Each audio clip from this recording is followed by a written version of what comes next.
Hi, everybody. I'm Alexei. So why are we interested in ethanol concentrations?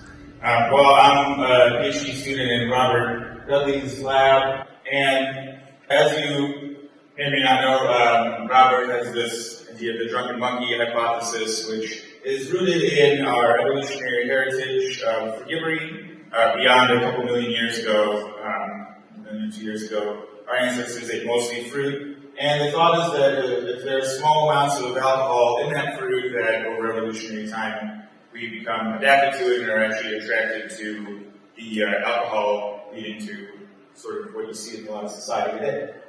Okay, so we're the seed dispersers. These frugivores are, and kind of almost look at them as predators of fruit. And this is the typical mutualistic sort of diagram that a frugivore here providing seed dispersal services in exchange for calories, and the drunken monkey adds this third layer to this mutualistic relationship where fermentative microbes can provide these other services, and particularly we're interested in this ethanol-mediated honest signal of sugars that they can provide indirectly in return for the fruit substrate. And you could add to that to answer questions about, well, how does yeast get into the fruit? We have insect vectors. This is a picture of a fig wasp. That's not particularly important. Insects, dust motes, and even there's a lot of endogenous fermented yeasts that are found in fruits. And there's a few studies on that as well. But it's kind of a mystery, right? All the same.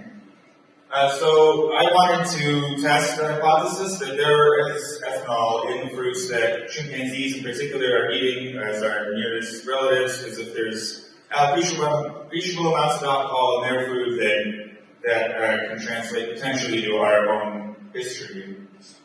There is, but we'll get to that. So I was at Gogo over here in Uganda, which is a sort of high elevation field site. And I did a season on the other side of West Africa and Thai, which is a bit on the lower end of elevation. So there's a 1,000-meter difference, translates to almost 10 degrees Celsius on average difference. So we also hypothesized that there'd be twice as much ethanol produced on average at Thai in the fruits than in Gogo. And so I'm not going to get into the methods that I use, but I use very different methods and tested a lot of things out. I'm trying to publish a methods paper about it all together, but you just have to kind of take my word for it. But you'll see when it's color-coded that there's different methods being used. So here we're at Gogo. This is a chimp named Hicks eating Ficus mucuso, which is the main fruit consumed annually at Gogo. Comprises 18%. You can see that very well now. 18% of the annual feeding time. Some estimates go as high as 34%.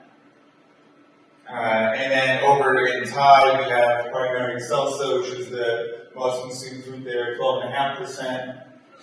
And then here's a sort of a camera trap footage strung together. I think this is a chimp named Porthos. They just get really comfortable in front of the camera traps. I actually thought about estimating feeding rates using that footage. And then we have at Thai the runner-up second place for the most consumed fruit, 9.3%. This one's interesting. The chimps there soak it in water before eating it. It does have a slightly higher dry mass than the number one fruit, so that's maybe partly why, but it's cool behavior. Okay, so we're looking at these three here, and combined, the top two rival about the same amount of time annually spent feeding, so if we're comparing. But the big question is, well, how do you control for ripeness in any of this? Because there's a lot of variation in fruit metrics. So I measured a bunch of things. Mass, degrees Brix is a viticulture thing that measures the amount of sugar in wine as it ferments. So it's a process of saccharides. Puncture force, the color absorbance in the red spectrum here. And then I got dry mass for these fruits just because there's a method that I was using that required that I get the dry mass. And then for The figs, I use fig wasp status to help as a proxy for ripeness. And so you get these, this kind of plot where it's a cluster plot, so it gives you 95% confidence intervals of those being two plots. And you can see that the left side is sort of the unripe cluster, and the right side is the ripe cluster. But arrived at mathematically as opposed to, like, my opinion, which, you know, is, actually I did that same thing with Ficus macusa, I'll get to in a second, but it matches very closely to my own anthropogenic ripeness qualification of those fruits. Matches very closely with this cluster masses. But there's some weird stuff in there. Mass increases as it ripens, and puncture force decreases. So that makes sense, but the sugars are always off. And you can see for the rest of these fruits, the mass and the sugar are always at these angles to each other, which to me just suggests that none of the fruits I'm collecting are pristine, right? The biggest, sugariest fruits are being eaten, so there's a lot of that. There's a lot of confusion as a result of that. And this is you know, a fig. The figs are all dropped, right? So it's not a whole lot of accidentally fallen figs. So those are almost all rejected. And then these are on the ground, and there's all these animals coming by backing them up all day long. So it's not surprising. And then I have some rejected fruits from Thai that I will get to later. Here we go. Okay, so I have unripe and ripe, unripe on the left, ripe on the right for all of these, and a little bit surprising, at least for this fruit, there's not a significant difference between ethanol concentrations. You can see they're about 0.3. So the black line is the average mean, and the other line is the median. And this actually is two different methods that I use, the number 2 fruit, and look, they have very similar patterns. This is a reagent-based assay kit, and this is headspace. So that's the biggest indication that I'm actually measuring something real in these fruits.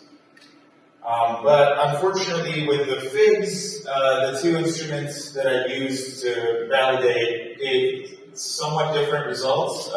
Pretty high alcohol concentrations on the gas chromatograph, about 0.4, and then the infrared spectrometer actually says that the unripe fruits are more high alcohol concentrations than the ripe ones, which is just, I think, an instrument thing. It's also measuring hemicellulose and all those structural parts in the fruit that are hard to calibrate for.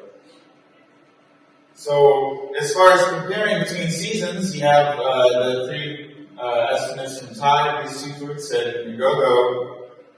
It's kind of frustrating because depending on which instrument you believe, the fruits at Ngogo are either significantly more ethanol rich or significantly less. So there you go. That's what I get for all my hard work.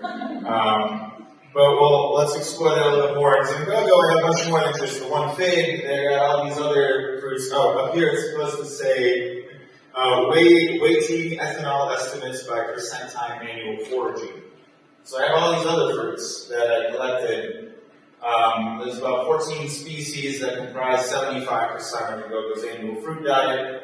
And if you sort of weight it by the amount consumed, you can add it up. I have my lower estimate, which is the lower reading of any of what my methods gave me, and then the upper estimate of the upper reading, dropping like the crazy. Some of them were just like, there's no way.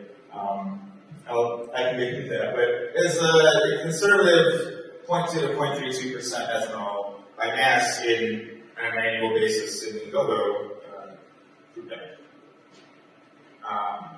Okay, so what's the significance of these small concentrations of ethanol? Well, we want to ask, what is the total mass of fruit pulp consumed by chimpanzees? It's really hard to find this information. How much does a chimpanzee eat in a day? Not a straightforward answer, differs by a lot of variables. There is a study out of AABA in 2012, which is neighboring to Ngogo, that averages out to about 6.4 kilos of fruit consumed daily on average, or not just fruit, but all food. And then, assuming that 80% of that is fruit, we get about 5 kilos per day. This is just back of the napkin kind of estimating at what point the ethanol is in it. And so if you take one standard drink, so like a shot of 30 milliliters, 40% alcohol by volume, translates to about 9.5 grams of pure ethanol per standard drink. And the chimpanzees in Gogo, 0.3% of 5,000 ends up to around a standard drink to a drink and a half, using these 75% of fruits. And then a Thai, similarly, is 14.5 grams of pure ethanol.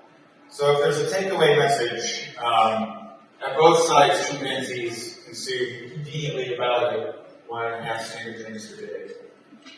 And this applies not just to chimpanzees, of course. There's a lot of other animals, like I say, vacuuming up these fruits from the forest floor, and from maybe various overripe stages, but all the fruits, I didn't collect any overripe fruits. Everything was, in the figs, they were fallen within several hours of my collecting them. And the fruits in the ground, similarly, anything that looked like damaged or gnarly was excluded. So these are all animals eating ripe fruits.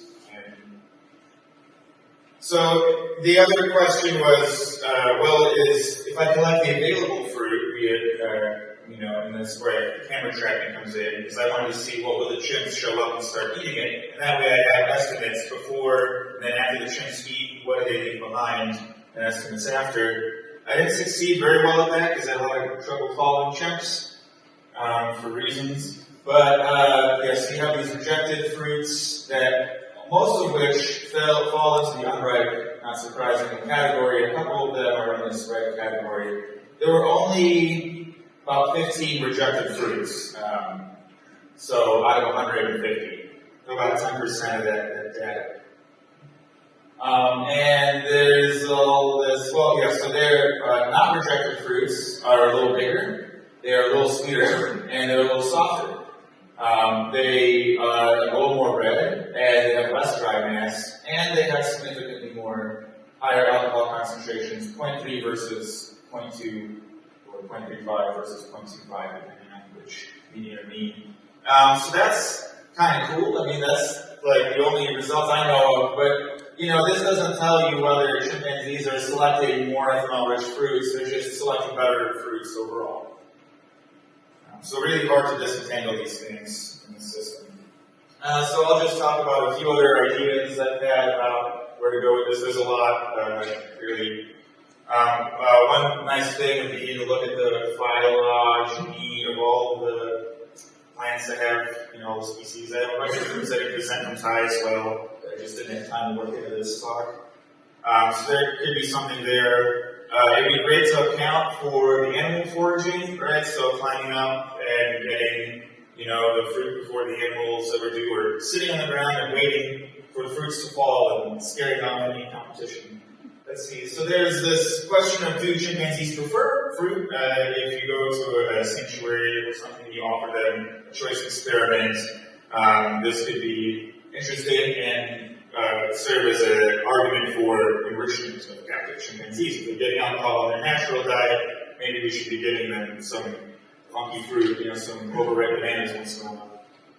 Can't chimpanzees and other animals smell ethanol plumes? Do they get big enough for them to smell? And then do they have an ecological reason to follow them to the source?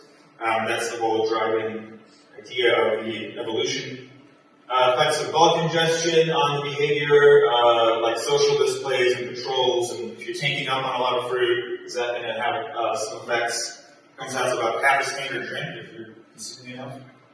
How does chimp metabolism compare to other species, right? Because that's a whole unknown part. Maybe they hold their liquid better, and so it doesn't matter. There's ethanol in the floral nectar. You're supposed to be able to see the nectar pretty much oozing out of these flowers, and that can affect a lot of things as well. I'd like to acknowledge, thanks Kevin and everybody who helped in all the funding And if there's time for questions,